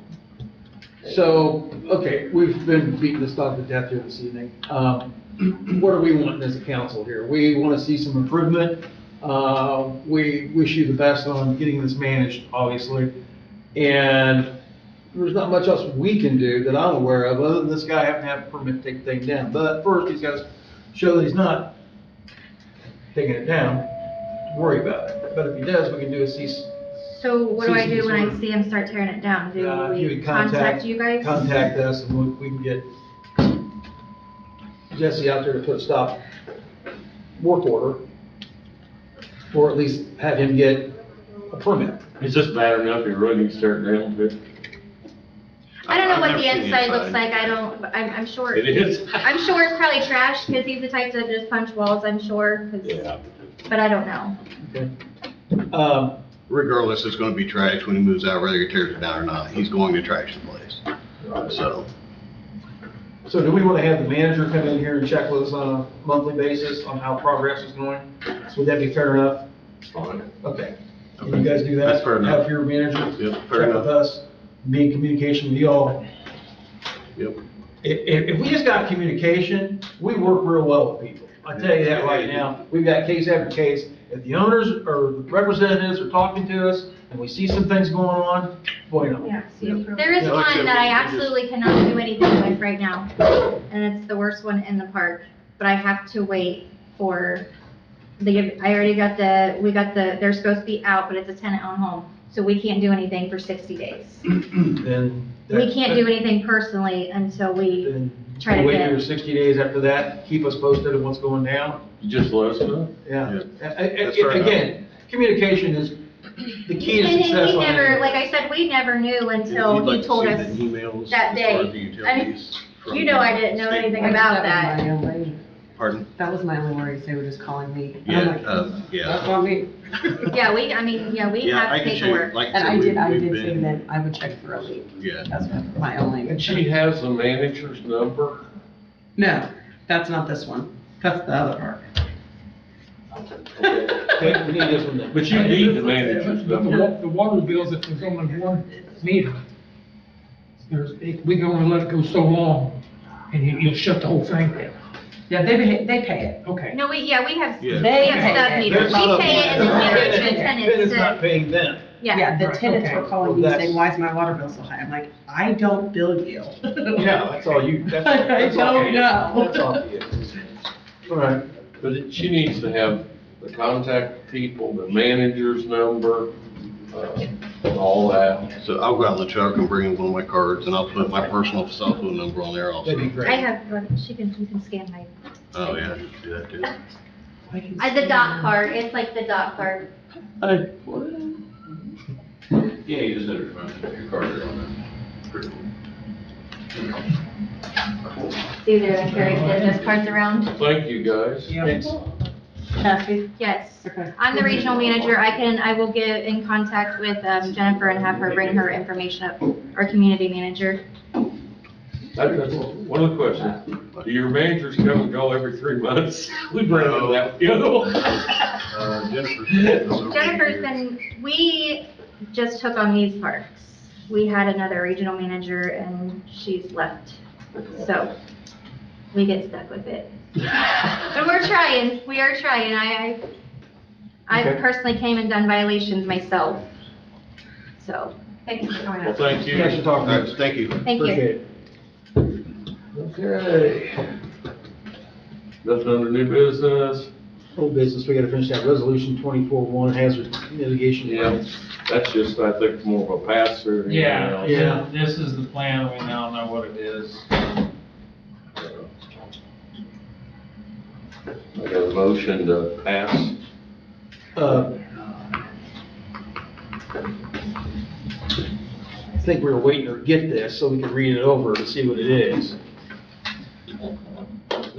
Fair enough to say, I have no idea. Elaine, you told me what this is.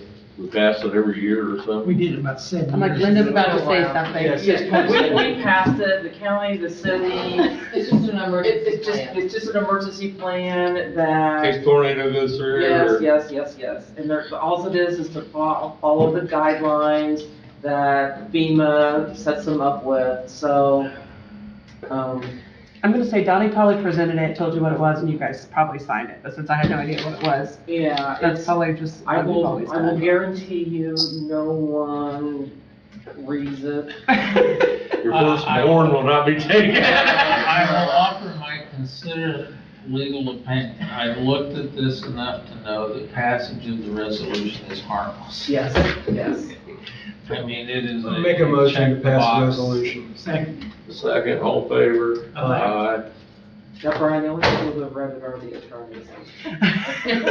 No, I didn't read. Going to heavy trash. I didn't We did that. We did that. We already did that. We done heavy trash, right? Yes, Elaine and I talked about it. Good. Okay, new business. Now I know what this is. That was the We Johnsons. got the clerk. You got anything, Morgan? I already told you about the polls. Okay. Brian? You've heard enough from me tonight. Okay, Brad. Exploring the world of trailer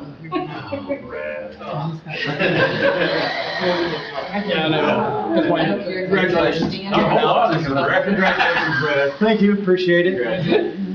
Quickly, I will. All right, so mileage was 1,221 last month, patrol miles 976, no personal miles, 245 miles of training.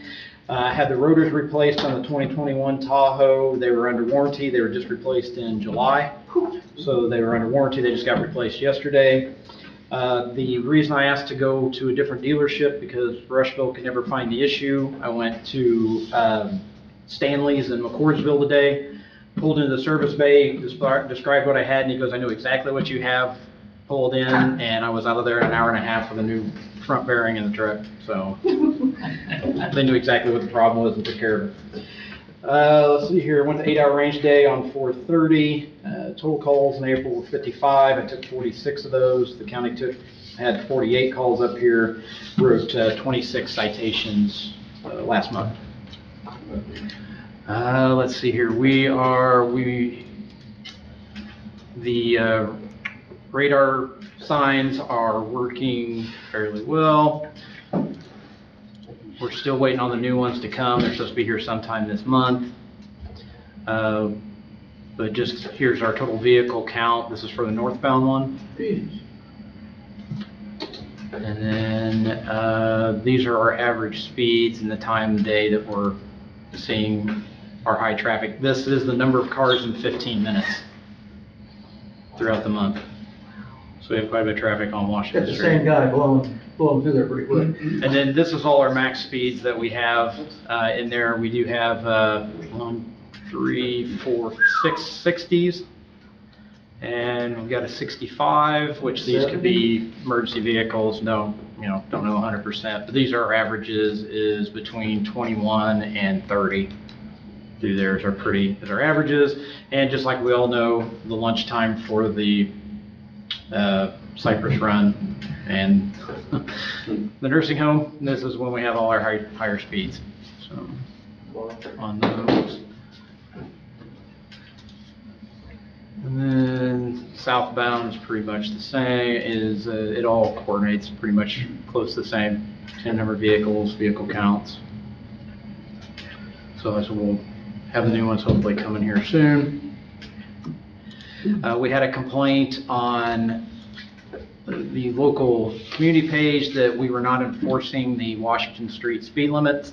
So I pulled the stats, and after I posted the stats on social media, there was not another comment after that. So, and Good thing to have. So the complaint was we don't enforce anything on, Washington Street. Well, if you look down here, there's all the citations wrote, everything on Washington Street. So that was over and done with. The last thing, let's see here, we are doing a community education night at the school in reference to the broadband board. It will be May 18th, 5 to 6 p.m. And we're going to go over just general information so people, when we're using certain terms, they understand what we're talking about, what really broadband and wireless and speed data and all that. We're going to go over all that night, about an hour or so. And then we're going to have some resources for people that are wanting to contest these and figure out where we're at. I still have not had any or heard anything from 9 Star about completing what's already been done. I don't even know who our contact would be from where we started to get it completed. But we do now have a confirmation that there is service on 1100 north of the park, because there's a residence up there that just got service within the last month or so. Or is that on your website? Not yet, but it will be. I just got the flyers tonight. Today. Yep. So I'll get those on there for that and get them out on social media. And that was it for this one. All right, thank you. Yep. Thank you, sir. Water wastewater. Bless you. We got a request from Dual Bucks property behind Johnson's trailer car, or to the south of that property. School, Yeah, school ball. that's what I understand. It's Matthew's farming it. He's got 5 rows of corn. Kids, sweet corn. They want to have the ability, Mountain Town supplying the hoses to water those 5 things. That's how the FFA wants to make their money for their Derby Day project. Well, these want permission to hook up to water? Yeah, they don't really want to hook up to it unless they have to. If it got real dry, they'd like to water those 5 rows of corn down through there. We charge like $2 per 5,000 gallons. Well, this is a fundraiser. I was gonna say, yeah, it's not, but I'm saying, it's not like we'd be out on money. We wouldn't be out. We're not out anything. It costs more to make the paper and send it. It's $20 admin fee just to make the Car paper. washes and things, so. Yeah. Yeah. Okay. Park, anything?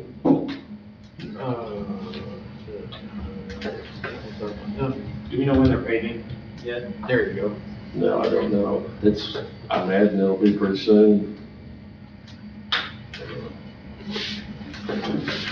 Much on the revitalization or anything like that. We're waiting here, what we had tonight going on. Miscellaneous. I forgot to say anything about, the police, hired the police, Tammy and I talked, and I've been talking to Dave, I know Tom Wright is interested in the number 2 position. So I don't know if you guys. I read the resumes. I sent the resumes, and, You seen it? I sent it on your computer today, so I didn't send it to you because you don't. You want to set up I something? didn't see it, I saw it all. You guys all set up a meeting and talk to him? Sure. That's good for you guys. You tell me. Whatever you say.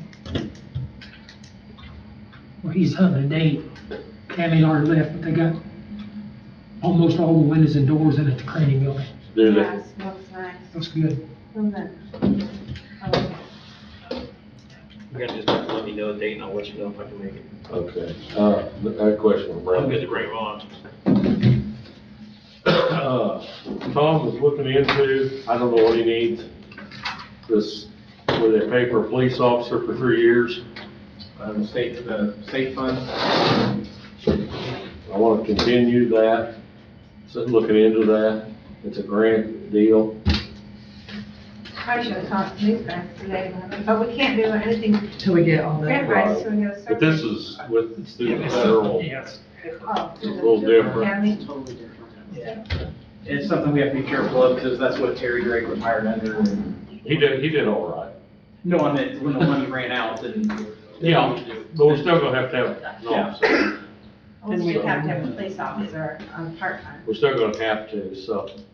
And also, fire chief, there's a plan for that too. 3 year, he said he could do that one too. I think it's the same, it's just public safety. It's a separate category for fire chief. And you're building up the whole, Huh? you're building up the whole legacy of cost and stuff, if we want to get into that. Right, and we're gonna end up there. some And if we can point, pay him with that, then we can save up our pot for so. He gives us a head start. paying for it, yeah. Get a those real rolling, cards. get a rolling start on that. Yeah. That's all we're accomplishing.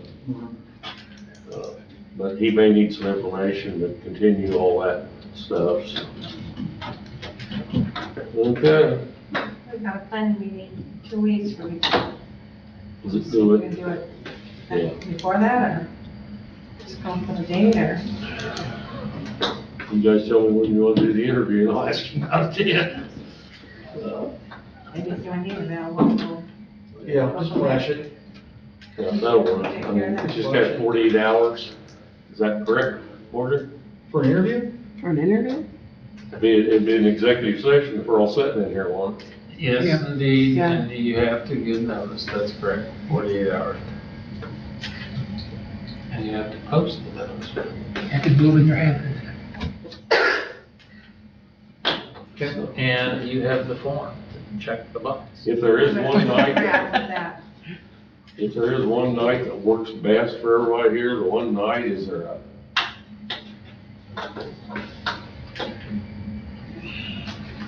Just get it set up, and we'll. Get it set see if up. we can- Okay. Just At least get, have the majority here. You can't make can't make Yeah. a decision, it's Right. just consensus. Okay, Talk to him. that'll work. let it adjourn. Hey, real quick, this is for Morgan. You guys used to get the community crossings grant money, and so Donnie probably had somewhere the file for it that had everything set up, organized. Do you know how many files are in I there? know, but you guys used to get the money and used to do. But that's been a long time ago, and it's still. Yeah, but there still should be, I mean, it should be paperwork form laid out, so how everything. That's how we did all the. So it'll help. Yes, if It'll I can just find help. it, he could probably say, what's the third I know. floor, 2 over? I just wanted to let you know that, All so up. you would know, No, I would not. yeah. Okay, I'll call Tom, see what he. Who seconded? Take your choice. I made the motion. You made the motion. Who You seconded? second it? Okay. So we all. All in favor? I was like, you're gonna be able to go home. You got time to go work.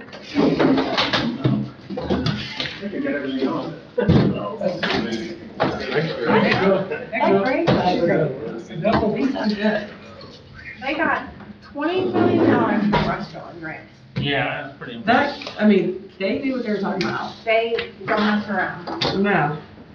He knew what he was talking about. I'm like, let's just get started. Let's go. Let's do it. Right, Yeah. We gotta start. right, right.